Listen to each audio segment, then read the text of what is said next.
हजुर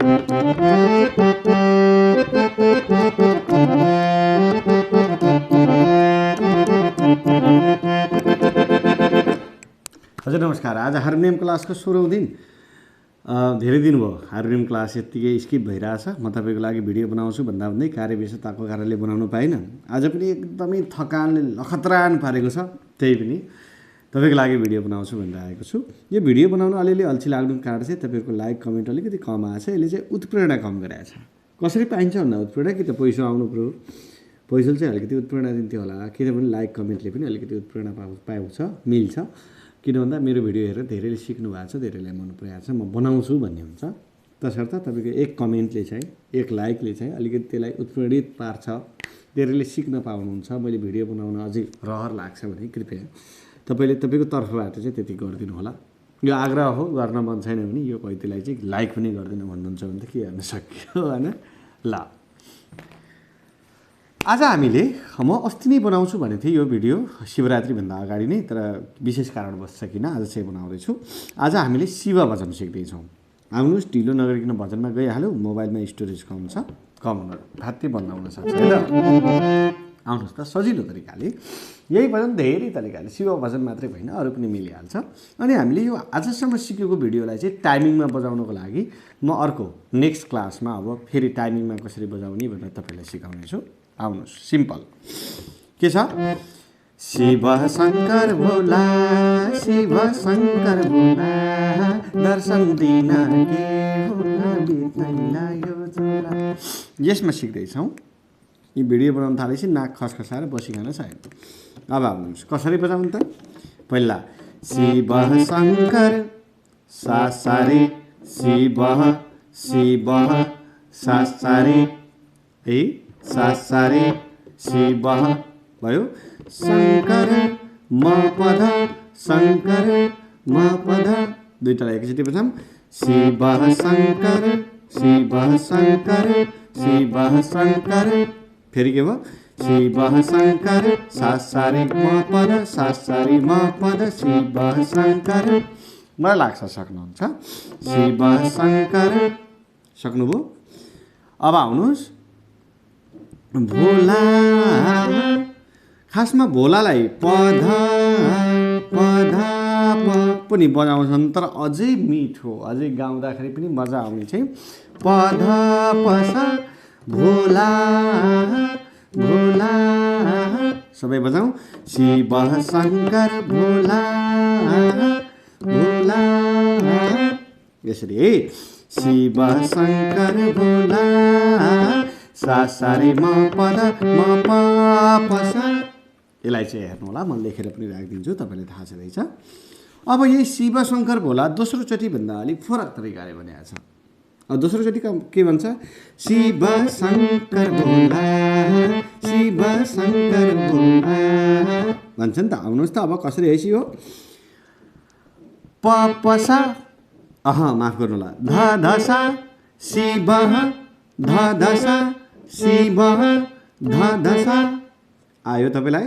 आयो होला। शिव। अब शङ्कर शङ्कर शङ्कर, यसरी। अलि धेरै लामो गीत, लम्ब्याएको गीत छ, लय त्यस्तै खालको छ भने हामीले धेरै बटन दाब्नुपर्छ, अनि बल्ल राम्रो फ्लेभर आउँछ। यसलाई हेर्नु होला। के भयो? शिव शङ्कर ध ध सा ध प म, माफ गर्नु होला, ध ध सा प ध प म, ध ध सा प ध प म, ध ध सा प ध प म, शिव शङ्कर। आयो होला मलाई, मलाई लाग्छ आयो होला। भोला भोला रे म पध, रे म पध। आयो होला। आउनुहोस् त सुरुबाट फेरि एकचोटि हेरौँ। शिव शङ्कर भोला, शिव शङ्कर भोला। बिस्तारै बजाउनु होला, सक्नुहुन्छ। अझ एकचोटि बिस्तारै बजाइदिन्छु म, फेरि छिटो भयो भन्नुहुन्छ। शिव शङ्कर भोला, शिव शङ्कर भोला। यति। यो अलिकति गाह्रो छ यो लाइन। अब त सजिलो। दर्शन दर्शन प प म दिन रे रे पप्पा मरे रे दर्शन दिन पप्पा मरे रे। मलाई लाग्छ यो पनि आउँछ तपाईँलाई। के होला म प म ध के होला म प म ध आउँछ होला, यो पनि सजिलो छ। म प म म म म बित्नै लाग्यो चोला बित्नै लाग्यो चोला।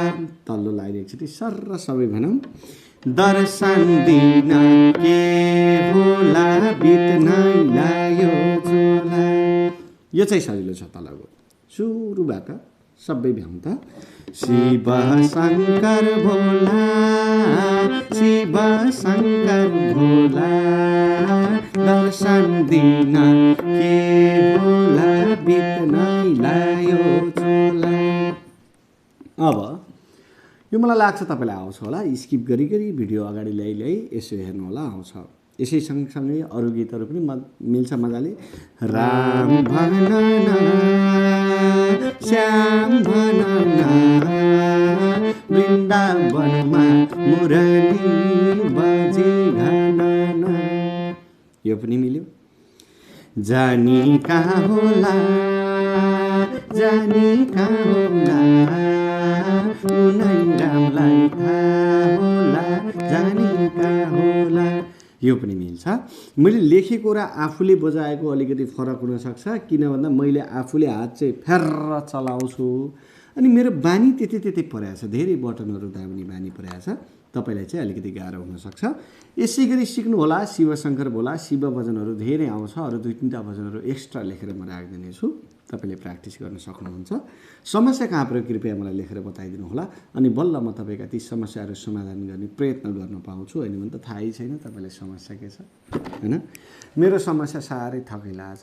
भिडियो आजको लागि यति नै, बाँकी चाहिँ फेरि भोलि सिकौँला। आजको लागि मलाई बिदा दिनुहोस्, धेरै धेरै धन्यवाद।